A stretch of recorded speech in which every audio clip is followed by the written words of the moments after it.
should you have a business partner? And if you do have a business partner, then how should you be working together? In this video, I will give you a 3-step system in order to assure the highest odds for success in partnerships and joint ventures.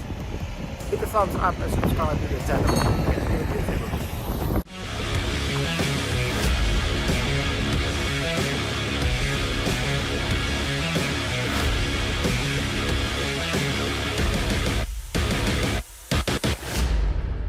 Let's talk about true synergy.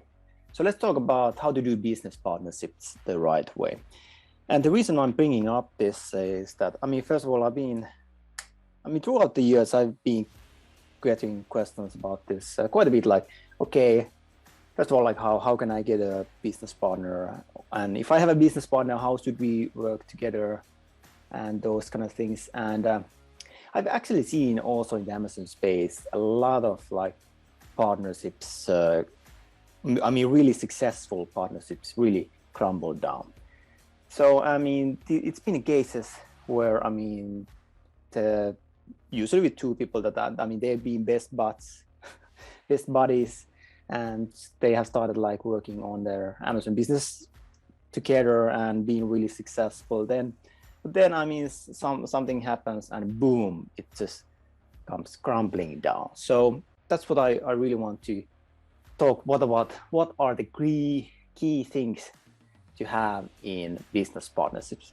And I'm actually going to cover also, for example, joint ventures. So if you are considering on like teaming up with another company or some kind of thing, so what are the things that you should actually be doing?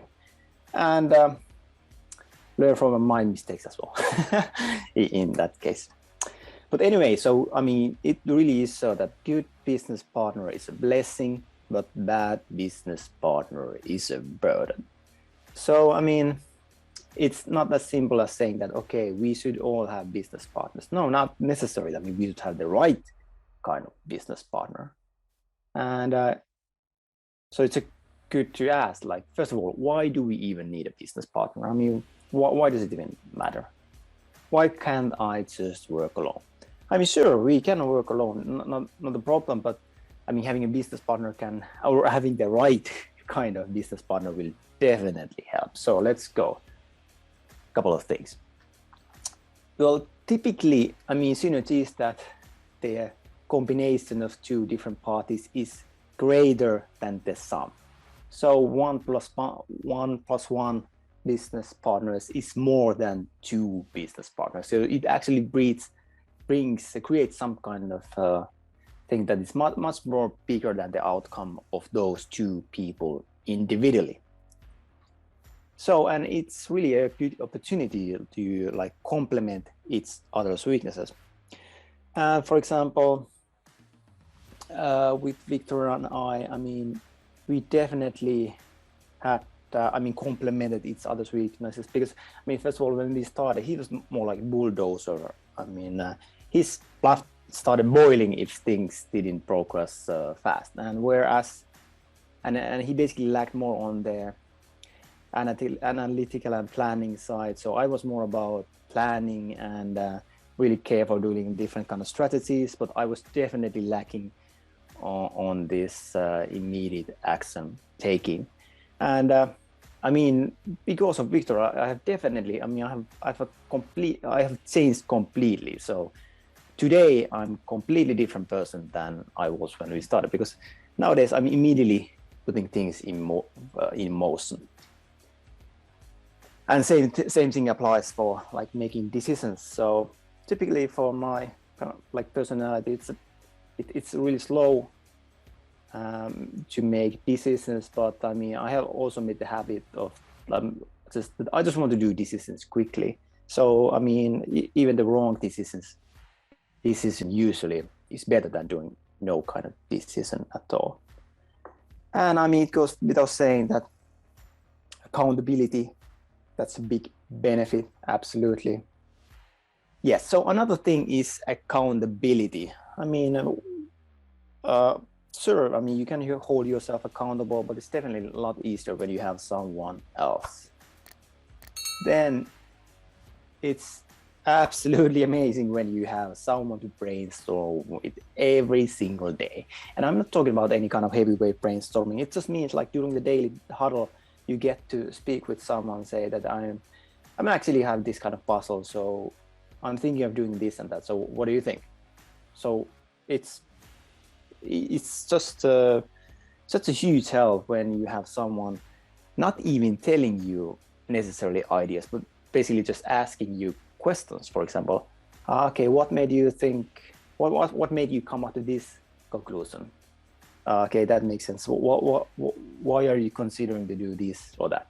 I mean, just asking the questions. It's actually more important to have the right questions instead of the right answers, usually. Then peer learning. I mean, it has been proven already in different studies that if you learn in a group of other people, you will actually learn a lot more and faster. So another thing is that, I mean, two minds working and studying at full speed grows competence exponentially. That just goes without saying. I mean, if these two minds are really committed in this and really like doing this like at full speed, then I mean, it's just amazing that what can come out of it. Okay, cool. So we have established that we want to have a business partner. So where do I find a business partner? Okay, great idea. I will ask my best friend. How about that? That makes a lot of sense, because I mean, you know the person for so many years, and you already know like what kind of personality that person is and all that stuff, right? So it makes perfect sense, right? Well, there is a saying that the best way to ruin a relationship is to go in business together. So it's a completely different thing in knowing someone as a friend and then starting to work with that person every day. And especially when there comes a thing about finances and all that stuff. So it can really, I mean, be detrimental to the relationship if you don't follow the things that I'm going to be covering in this video. So, but anyway, still about where to find one. So, I mean, yeah, I mean, still you can use friends and family, absolutely. Then network groups like these, you can find people doing the same thing, having the same kind of interest, different kind of masterminds, conferences, and so on. So, I mean, there's plenty of ways how to find people if you want to work with someone. Okay, cool. Now we have found someone. Excellent. So let's just start working. Let's just immediately start, like immediate action, right? Wait. If you do that, then it's not a good idea. You're going to be facing some impediments along the way. It's going to be a rocky ride if you do that. So what I'm giving is a 3-step process, making sure success odds are in our favor. So 3 things that are absolutely critical in making sure that everything goes well. And I mean, okay, fine. If everything's going well all the time, we don't need any rules, right? Right? I mean, anyone can be a leader when things are going well. Yeah, but typically things are not going well all the time, 100% of the time. So, I mean, without this, it's very likely there will become resentment of some sort on either party, or usually in both parties. So, first thing to establish right away is the shares, I mean the ownership, then responsibilities and expectations for the business partnership. So let's go through this. So first of all, I mean, if there's just 2 business partners, and it's a typical way that, okay, I mean, there's 2 of us, so let's put 50-50 ownership, right? Well, it's actually really risky and not necessarily a good idea. But I can actually tell you a funny story that I just heard. So basically, my brother was suggested that we basically well, buy some forest and land, that kind of stuff. And I said, okay, fine. But the thing is that, okay, we need to set up a business, I mean, company for that and that kind of stuff. And he was asking me that, okay, how do we do the ownership? And is it like 50, 50, 49, 51 or whatever? Then he told really a funny story that, true story, by the way. So there was actually two brothers, and they had some kind of business together, and they had like 50-50 share, and they had a deal that if some things, I mean, whenever they have a disagreement, then the way that they are going to be solving that disagreement is through wrestling. So whenever there's a disagreement, they are going to wrestle, and the winner is the one who's going to be making the decision then. So I told my brother, sure, I mean, let's put 50-50 so we can wrestle. So typically, if you have this 50-50 deal, then what can often happen is that you end up making compromise because, okay, I mean, I have a good idea, you have a good idea, but I don't like your idea and you don't like my idea. Then what are we going to do? I mean, that's kind of a difficult situation. So it's much easier if basically, okay, I mean, you get to keep 51 and be the like the guy making the final decisions, or the other way around. So because otherwise it's really likely that we will end up making compromises that either party does not like. So that's really bad. And this is a key question. So I mean, will the workload be equally shared? Because I see in many companies that okay, there's let's say there's like 3 owners, and I mean, they are not equally doing the work. So maybe one of those people has another job, or maybe some person thinks like that, hey, I will only work like 9 to 4, or I will only work like 20 hours, 30 hours, whatever. So when considering about the shares, it's absolutely essential that we also consider that are we going to be doing the same amount of work, and if not, then we should reconsider the share, the ownership. And this is another point to ask. So does everyone have similar life situation? And if not, then okay, maybe that impacts the workload little.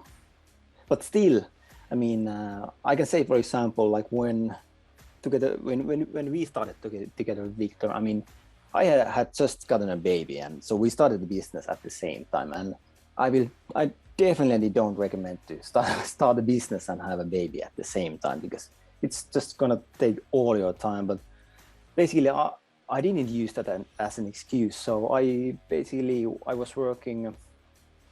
I was like working.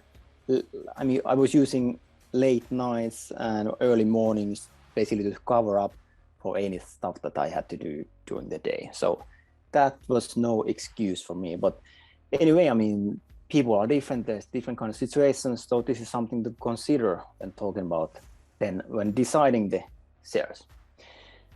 And then what does each party bring to the table? So key thing is resources. Okay, fine, let's start a business together, but okay, how much time, money, and competence is each party bringing to the table? I mean, time, that's just kind of, that's the easiest thing to bring. I mean, money is the easiest thing to bring, because I mean, it's just money, it's just like transactional exchange. You bring a certain amount of money and that's it. But time, okay, how much time am I able to give every week? And especially like competence.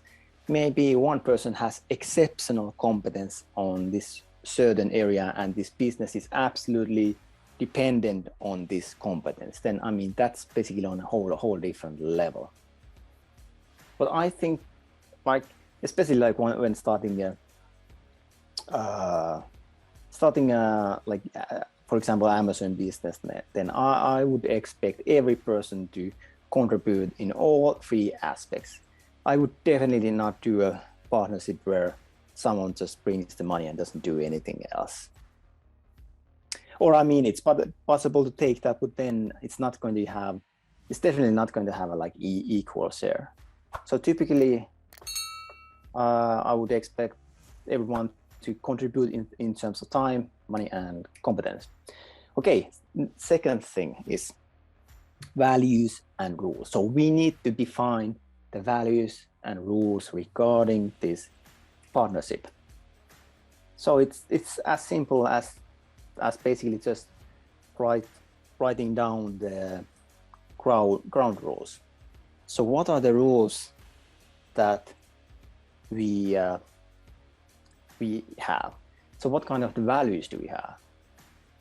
So basically, it's a good idea to write this, because I mean, later, whenever there's issues, go back to these ground rules that you have written together with your business partner. And I mean, write down some different scenarios and definitely plan for the worst case scenario. Like, okay, if this or that happens, then what are we going to do? And for example, if at some point one party just wants to call it quits, then what happens at that point? So does the partner just sell the shares to other owners and those kind of things?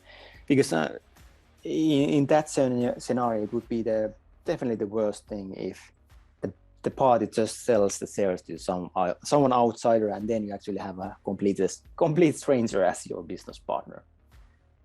So it's really important to plan different scenarios and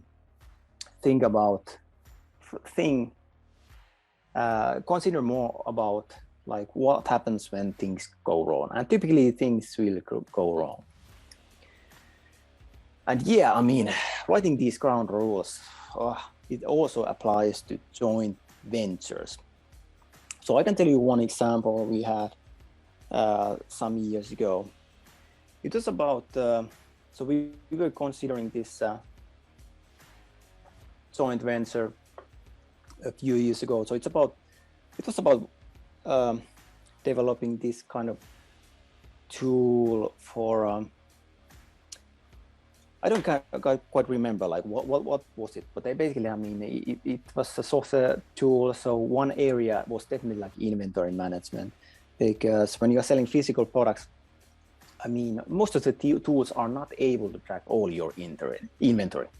Fine, they can track your inventory on Amazon and in different warehouses, but they are not able to track all of it in such a way that it would give you the data that you absolutely need. So I remember this was definitely like one aspect of the tool. So then, I mean, we started talking with a group of people regarding this, doing this joint venture. And I actually went so that, I mean, Victor had already started the discussions, and they were also, I mean, at the time when I joined the discussions, they were already saying that, hey, I mean, okay, let's start doing this. Let's set up a business and all that stuff. But I was like, wait. I mean, first thing, we definitely need to write down some ground rules. I mean, just to really assure that we are on the same page, literally. I mean, writing this doing this like Google document or whatever, and writing things the like expectations for each party. So yeah, I mean, we started writing this. So I just created first draft together with Victor, and then we just sent it to the other party, and basically they made changes and so on, and then we had a call together and blah blah blah. But I mean, eventually it came to this scenario that, I mean, we were definitely not on the same page. They were basically, it would have been like a win-lose situation where they have everything to gain and we don't really have that much to gain, because one way that they had is that, I mean, first of all, this is kind of like they had really like engineer approach, and where they were saying that I mean, most of the work is on developing the tool, so that's like 99% of the work, whereas in reality most of the work is usually in sales. So I mean, that's typical in especially in countries like Finland. So Finland has this culture kind of like where you value more that it's like the good tool will sell itself, whereas in reality, I mean, the sales is actually the thing that it's going to take most of the time. But anyway, so it turned out that they were basically expecting that, okay, I mean, they get all are like they do not have any I mean, there's no exclusivity on the tool, meaning that if they wanted to, they could just develop the same tool with other people, other partners, and if they decided, they could just basically quit the tool anytime they want, and giving us the tool, but I mean not giving us the source code or anything like this, and then they could just walk away with all our customer data. So all the millions of customers that we have Amazon, they could just walk away with that. So obviously, I mean, we were like, come on, this is completely unacceptable. But it just showed clear that, I mean, we are on a completely different basis. So this is definitely not going to work out. And well, I mean, funny thing is that, like, if I consider today, like, where did they, I mean, how have they progressed? It seems like they are still on the same point they were, like, I don't know, 4 years ago. So it was basically a lose-lose situation. They didn't really gain anything. So it would actually be much better if they have like made the agreement and developed the tool together with us. But anyway, third thing to consider is then the work methods. Okay, so we have established that we want to work together. So we have already agreed on the different values that we have, the ground rules, and we have also already defined what kind of ownership we are having, and so on, and their responsibilities. And by the way, one thing about these responsibilities, it doesn't necessarily mean that you would pick that, hey, I'm only going to be doing, I don't know, I mean, marketing, I'm only going to be doing like advertising. No, I mean, typically at a startup, it's not going to go like this, because usually in a startup, you need to do everything that you can possibly do. So you cannot like lock yourself in a certain area. And if I would have a like business partner who would say that, no, I'm only going to be doing this thing because this is my strength, I would be like, come on, I mean, that's not really fair, because both of us need to be willing to do everything. So that's definitely one key criteria that I have. Okay, anyway, so we have already gotten beyond that. Then next step to decide is that how are we going to work together? I mean, this is the stuff that we are always talking about. So, I mean, first of all, like this daily synchronization. So we are like daily huddle, and we speak with each other like every single day. And then we do these weekly planning. So every week we take like, I don't know, like 1 hour together where we just plan what are we going to be doing next week. We go over what are we going to do. I mean, what we actually accomplished this week. And then additionally have this retrospective. So that's actually one of the most important events there is, because it forces you to do some self-reflection. Well, I mean, not only reflection on yourself, but reflection on the business as well, together with your business partners. So that's so important. And then the different OKRs, so objectives and key results. So usually a good way is to plan those quarterly, So every 90 days you have these different quarters, and I actually recommend doing just for the like 1 year ahead and maybe like 2 years ahead, so you have a certain idea of where are you heading. And when you have this, I mean, it's so much easier for new people to jump in, for your employees, maybe even new business partners or whatever. So it's so much easier for people to jump in when you have this. Then basically, actually, all OKRs are part of the annual planning, but otherwise, it's just good to consider that, okay, what's the company vision or the brand vision or whatever, I mean, vision that we are doing together.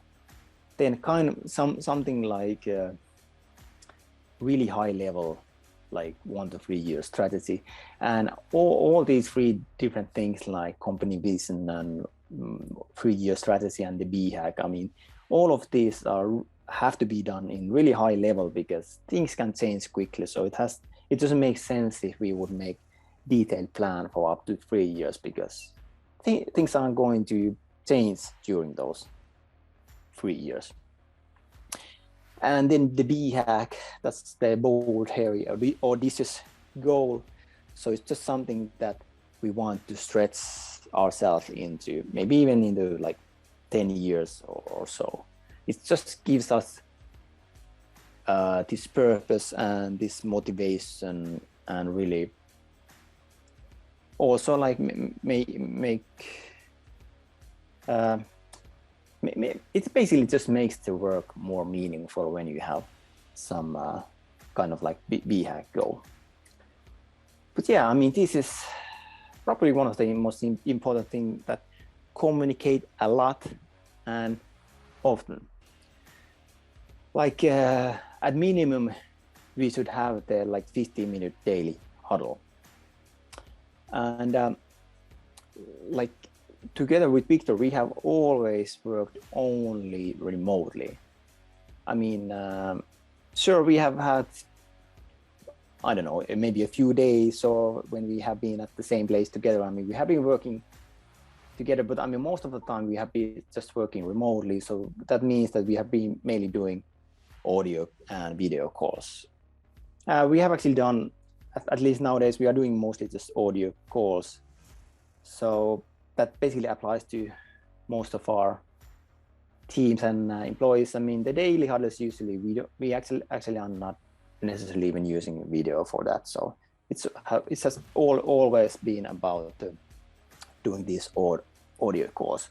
But one thing is that, I mean, there will always be some miscommunication, and typically it comes from like different chat messages, or I mean different forms of written messages. So that applies to emails, instant messages, text messages, or whatever. So that's usually the case where you have different kind of miscommunication. And most of the, I mean, if you follow this process, then most of the disagreements that you will have will be about miscommunication.